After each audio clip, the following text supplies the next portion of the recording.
Moi, j'avais fait Racine, ouais, qui était aussi dans la suite logique d'Oscar, puisque c'était aussi tout ce travail autour du réfugié. Moi, c'est quand même un sujet ouais, qui me colle à la peau un peu.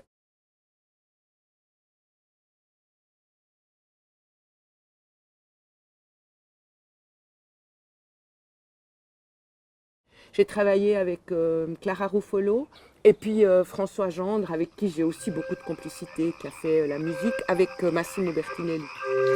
Typiquement un petit Suisse. Et puis arrive un réfugié. Ici c'est chez moi, moi j'ai travaillé pour avoir ce bout de terrain, allez retournez chez vous, enfin voilà. Hé Robert, t'as gagné le premier prix.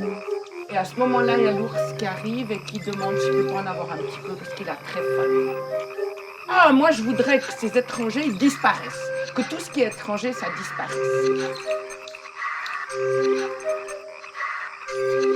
L'ours disparaît, les spaghettis disparaissent. Il dit mes spaghettis. Ah ben c'est italien, hein. Sa chemise disparaît parce qu'elle a été fabriquée en Chine. Troisième vœu, et avec le troisième vœu, il veut que tout redevienne comme avant. Parce qu'il a compris qu'avoir des amis, c'était quand même pas mal, quoi. Mais sans faire de la leçon ni être politisé, mais juste, ouais, juste comme une citoyenne du monde, quoi. Cette envie toujours de plus, puis quand on a toujours plus, on s'aperçoit que c'est finalement pas ça la saveur de la vie. Ça me correspond assez.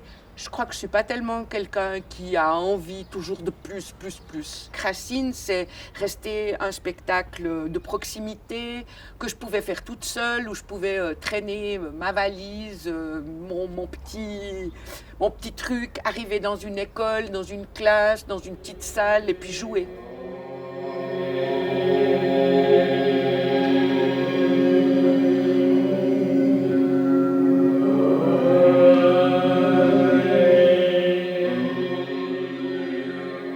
J'aimais bien justement cette idée qu'on raconte des histoires pour essayer d'en tirer quelque chose et puis que les mondes ils changent rapidement, que les histoires elles soient tout azimut, ça je trouvais que c'était super.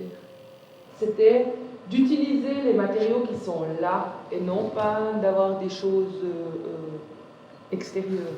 Je trouve que si je voulais que ce soit une pièce du théâtre qui aurait la dimension pour que le spectateur ne s'ennuie pas, avec des surprises, des autres choses qui sont peut-être qui sont pas mon souvenir propre.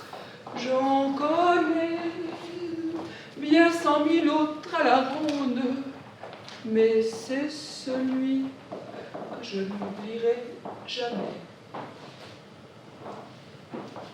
Du coup, je pouvais rester aussi dans la compagnie, réfléchir, travailler, avancer, faire des marionnettes, travailler sur la scénographie, même si après je jouais pas.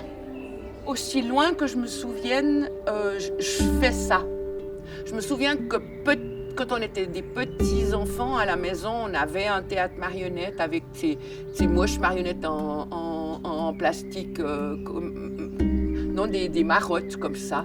Donc je devais avoir 8-9 ans, puis je racontais des histoires aux petits. Je me souviens qu'au chalet, au bord de l'eau, il y avait un coin où on pouvait aller prendre la terre comme ça dans l'eau.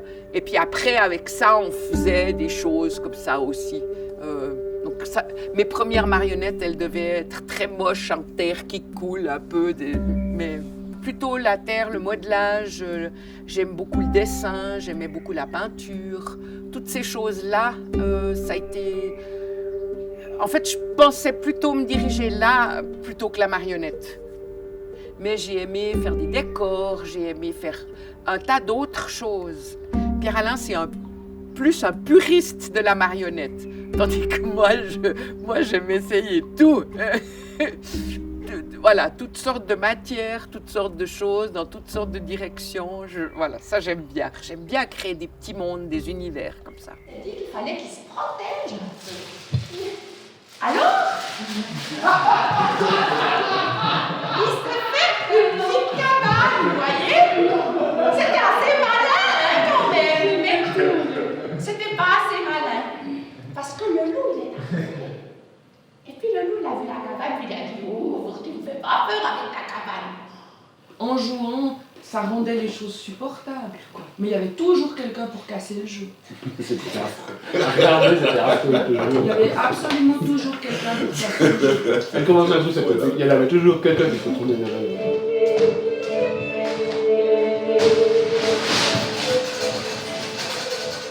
On voulait pouvoir aller dans les petits endroits, les villages, donc on a toujours été un peu en mouvement.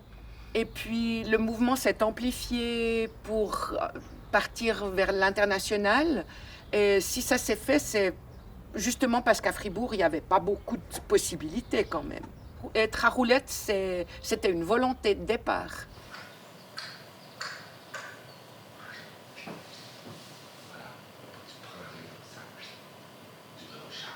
C'est joli. Ça c'est une plus, t'as vu? Avec Georges Voyage, je pense que j'ai une grande complicité. On se connaît depuis très très longtemps, on s'apprécie, on s'aime beaucoup, je crois. Enfin, en tout cas, de mon point de vue. Et puis, j'aimais beaucoup quand Georges était là. J'aime pas tellement les musiques enregistrées. Je trouve qu'avoir un musicien sur scène et jouer avec, c'est vraiment extrêmement précieux.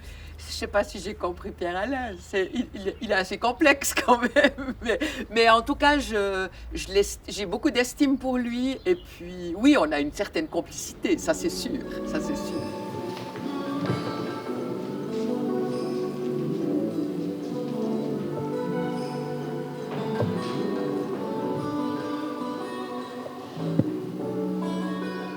J'aime pas tant les conflits non plus. Donc j'essaye un peu de les éviter. J'essaye un peu de...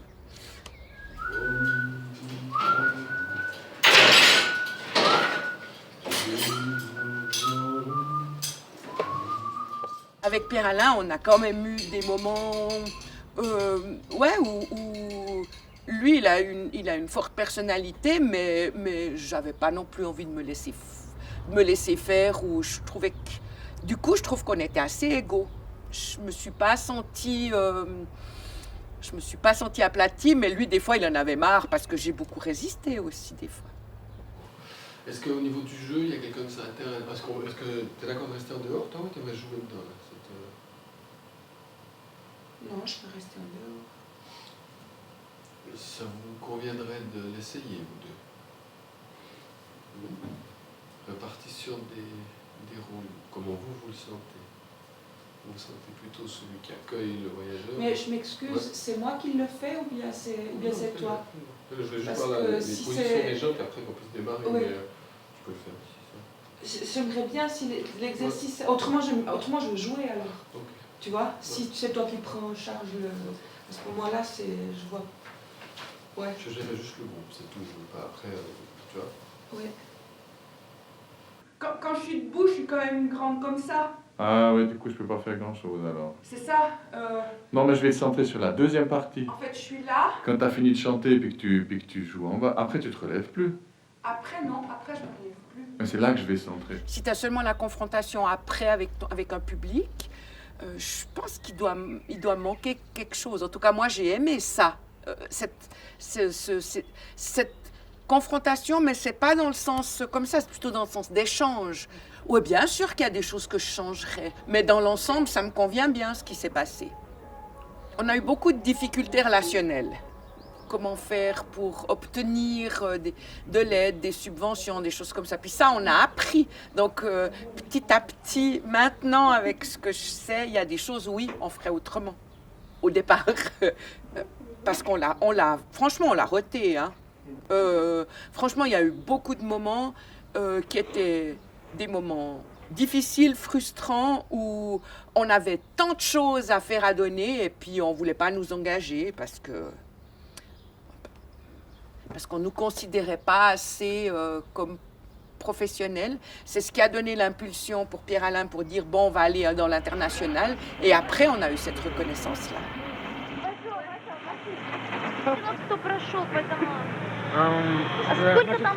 Il y a 8 enfants. 8 детей. И еще? Et 5 enfants avec moi. 5 adultes avec moi.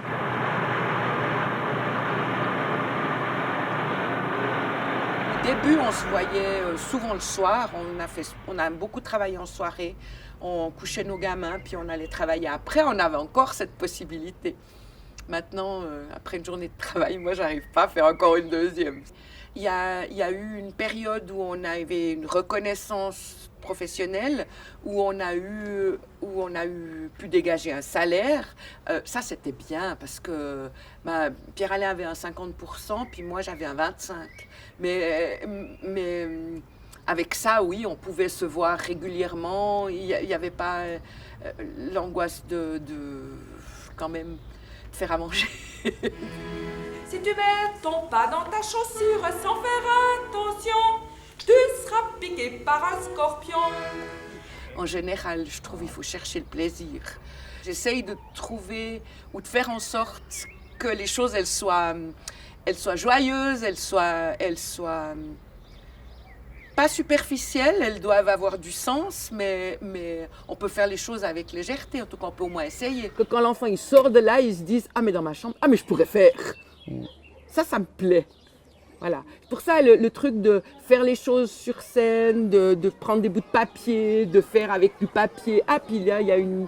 Ça, j'adore. Parce que je me dis, voilà, quand on regarde, on se dit, ah oui, moi, je pourrais aussi essayer. Mais c'est vrai que bidouiller, j'aime, depuis toujours. Je pense que j'arrêterai pas. J'espère que j'arrêterai pas. Parce que il me semble que quand on arrête, ça veut dire aussi arrêter les choses qui donnent le sel de la vie, je sais pas, qui donnent envie. J'ai ouvert le sac et tous les diables sont sortis en hurlant, en criant qu'ils ne reviendraient plus jamais. Oh, Marie, ils m'ont invité. On a fait une fête, mais une fête. Oh, il y avait à boire, elle sentait.